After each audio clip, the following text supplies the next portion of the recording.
I tried to get him to play drums on this record. Oh, yeah? Actually, I definitely thought it was. I mean, I don't remember that. Devil Moon.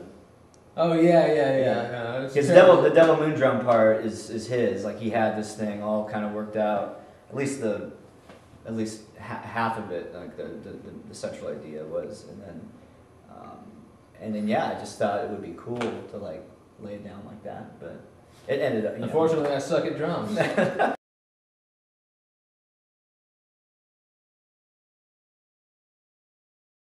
So the actual performance-wise, majority Kaler. As far as like arranging things, it's totally collaborative. Both, the parts that I do, as far as the programming and the keyboards and stuff, and then the organic things that he does, and there's overlap on those things and collaboration all during that. Yeah, but by and large, it's me doing drums, bass, and guitars, and keyboards, and programming, and songwriting, and the singing.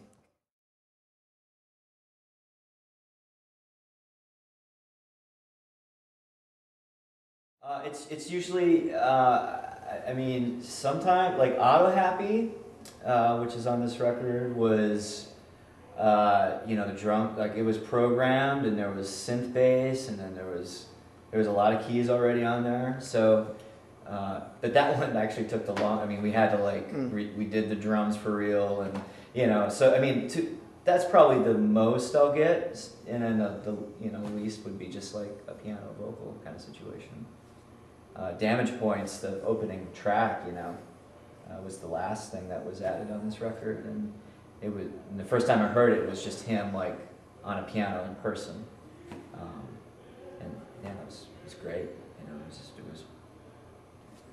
It's usually pretty automatic what we're hearing on the songs, but like Michael said, we try to challenge ourselves, especially in this one. I think we really wanted to challenge ourselves and try not to do the exact instinctual thing that came to mind.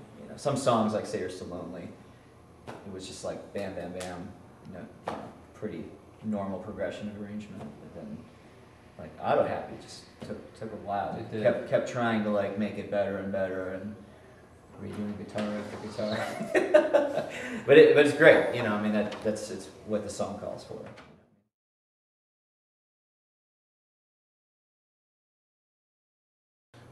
I think the upside is that there's a forced simplicity that can be refreshing and good. That it's sort of like my life cannot exceed these 2 bags and this bench seat. Like everything that I'm doing today, everything that I need, it has to all be this simple, and that's kind of like a good contrast from being at home and being able to sort of, have your house full of all your stuff and your life outside your house, and just sort of, I don't know, you're not in one place for any long period of time, so there's not really, aside from like inter-band dynamics, there's no real opportunity for complexity, which can be Zen-like. If you're looking at it glass half full.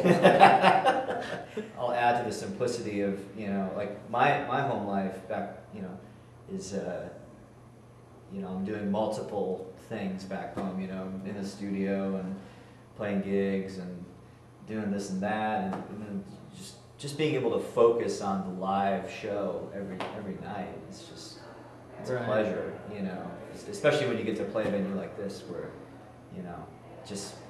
I don't know, there's nothing like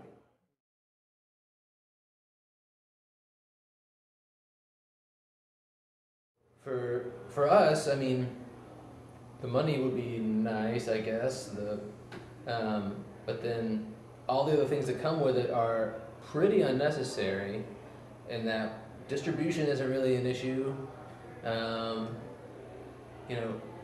PR. Obviously, like you could throw money at anything and it would improve things. PR is just us, and so it'd be cool to be able to pay a team of people to do that. but at the same time, there's really no reason to sign away the whole rights to the record and everything for that. I mean, I feel like we have a great publishing situation, so we're able to write things that are getting placed in shows and commercials and stuff, and that and online sales and touring are sort of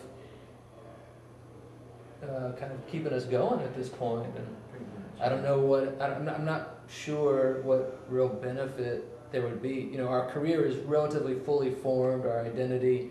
It's not, I don't really like think that a smart A&R person is going to be able to like dig in and Kaler, you wear sunglasses, and Michael, you like, you know, tweak us in some way to suddenly then we'll be more successful, or I don't know. I just none of all those things that I thought were going to be possibilities when we rode that roller coaster the first time. They're just becoming so much less relevant now. So that system, whatever. What's the best strategy now? I don't know. It's like there's all these sort of pledge, you know, like pledge setups where it's, you know, you contribute, you help us pay for our record, and we'll send you an autographed shoe or whatever. And that's cool. I mean, I kind of feel weird about that. Like, I don't really want to do that. And I feel like doing that for one single project might be interesting, but I don't feel like you could like perpetuate that. And every record, get the same people to give you $300 for a living room show or whatever. So I don't think that's really the answer. It's just the thing that's sort of working right now for some people.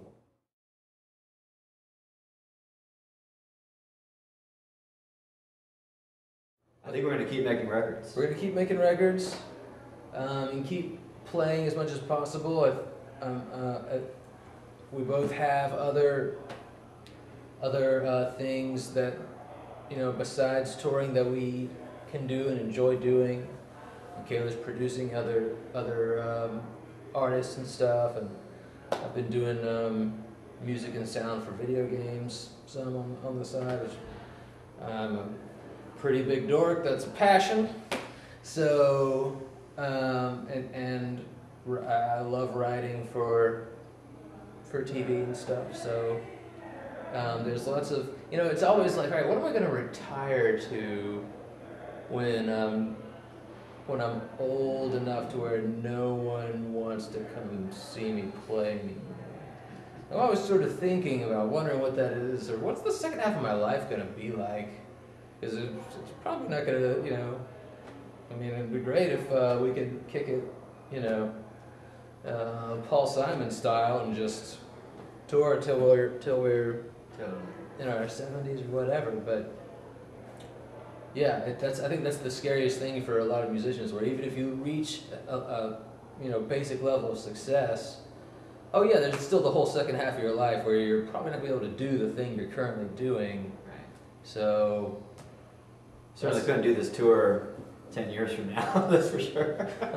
I think when we are older, I think we'll still be involved heavily in the music business. Hopefully, like, and I really, you know, it'll be like more behind the scenes, like hopefully like film and TV. You know, writing for movies. Yeah, you know what I'm saying? I'm totally doing that.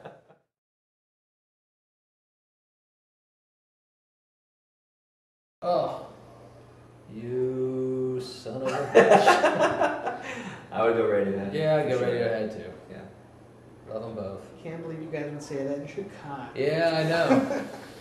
It's a tough one. Missiles are incoming. Yeah, I mean, yeah, early Wilco is definitely close to my heart. You know, it's probably mostly because of the later records, maybe, that I would say that. But We're calling them out. Oh. Everybody get that? Hey, Wilco. Kaler wants to physically fight you over your last few records. I didn't say that. I think they're good. I think Radiohead has evolved when Enrebos came out, it Yeah, was that went up a notch because you thought they thought the fastball they had lost it, and then Exactly. suddenly nope, they still got it. So as far as that progression, like I gotta give it to They're neck and Radiohead. neck for a while. Yeah, definitely. Recent developments. Summer Teeth, Yankee. I mean, Summer Teeth is my jam. yeah. I have a lot of love, Jeff. Sorry.